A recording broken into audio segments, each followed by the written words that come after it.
ఇగో ఎక్కడిది పార్సల్ అనుకోవద్దు, రంజాన్ కదా. అయితే మా తెల్లారి సండే రోజు అయితే మాకు తెలిసిన వాళ్ళు పంపించారు. చిన్నప్పుడు మా ఫ్రెండ్ వాళ్ళ తమ్ముడు మా ఆయన తరపున పంపించిండు అన్నట్టు.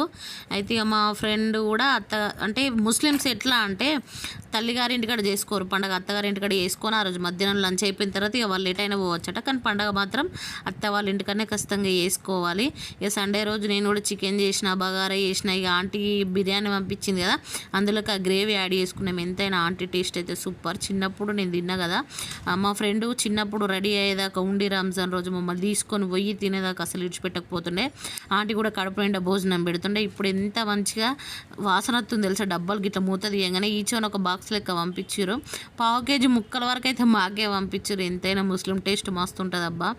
ఇంకా మీకు ముస్లిమ్స్ పంపించారా, ముస్లిం ఫ్రెండ్స్ ఉన్నారా, కామెంట్ చేయరు. టేస్ట్ అయితే మస్తుందా ఆంటీ, థ్యాంక్ యూ ఆంటీ. 6 రోజులకైతే టేస్ట్ చేసినాం మళ్ళీ మీది.